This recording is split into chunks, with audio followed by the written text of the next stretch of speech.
We want to tell the world that we are brave people. We use our actions to show the world. We dare to stand out, and now we dare to tell the world the truth, especially during historic pandemic. We tell the world that the virus, COVID-19 virus, comes from the lab in Wuhan.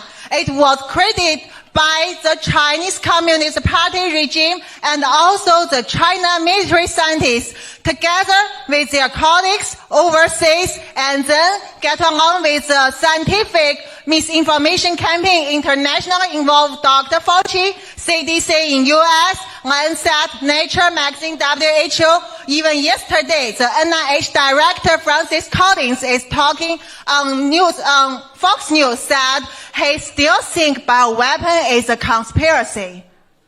He still thinks that it's from some nature virus, maybe somehow the bat fly to the lab and then jump out. So still that is nothing about Chinese unrestricted bioweapon. He still called that conspiracy. Now, even the emails reveal that what I told Mr. Lude and what Mr. Lude delivered to world, what our whistleblower movement people try to tell the world from last January, that these are the people who work with Chinese Communist Party. They are using misinformation, using lies and denial.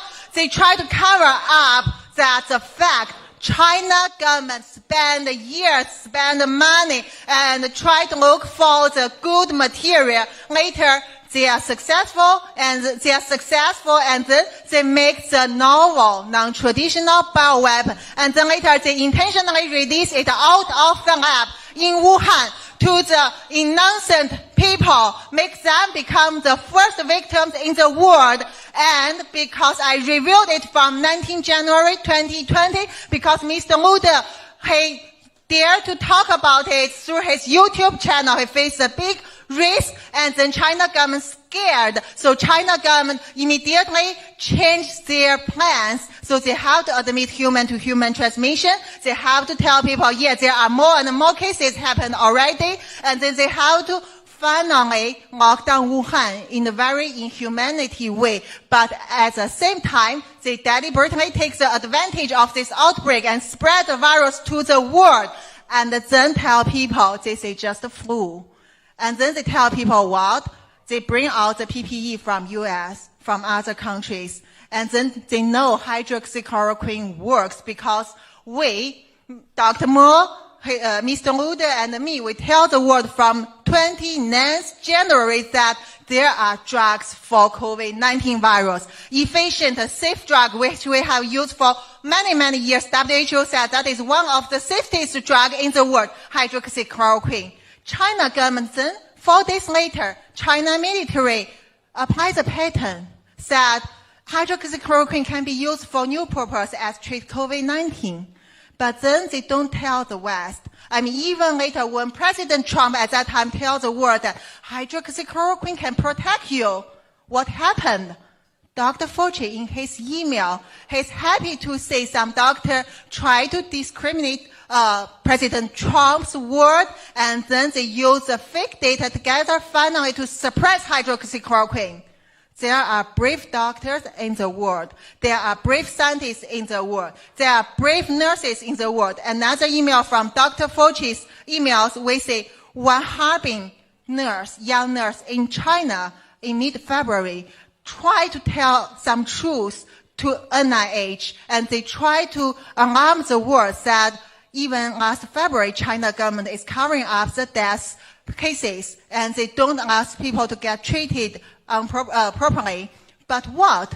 Fauci shared it with another people, and later we heard that something may happen to the nurse. Our intelligence shows, which we cannot confirm, but we know this news was not revealed by Dr. Fauci, and he pretended he know nothing. And then he worked with China government, worked with other people on his side.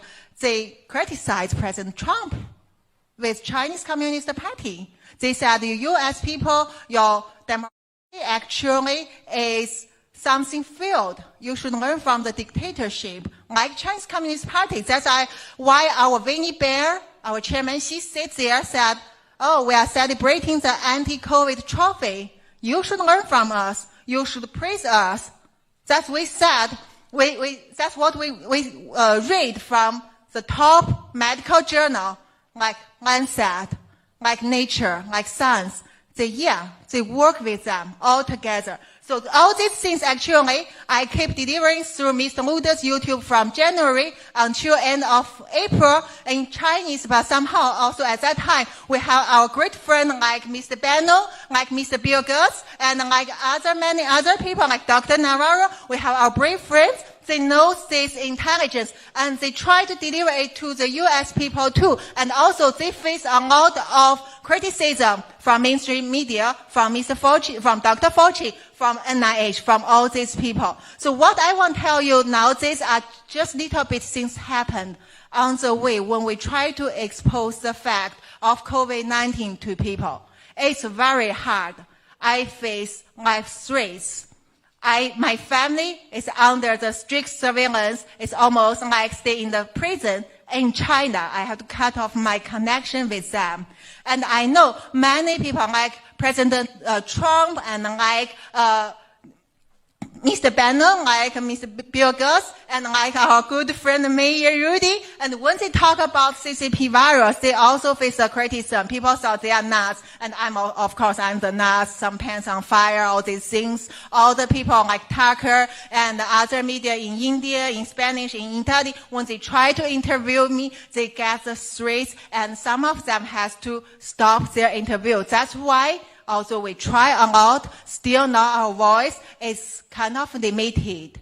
But now I'm so happy because after 1 year's effort, together with all of people here and even more people who cannot be here, but they're working online, offline, volunteered, even take life risk. Like our Chinese people, when we do these things, we definitely take the life risk.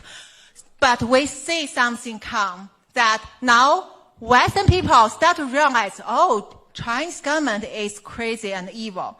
They always ask me, why is the country do this to their citizens? No, we cannot believe. One big doctor, top infectious doctor, we met in DC before last year. He's a good friend with Dr. Fauci. He said he cannot accept my reports just because he doesn't understand the motive of Chinese Communist Party. But I think that's a common sense that if people have common sense, they should know. You always ask the killer why he killed people. You don't ask the witness, right? No one can explain it as well as the killer himself.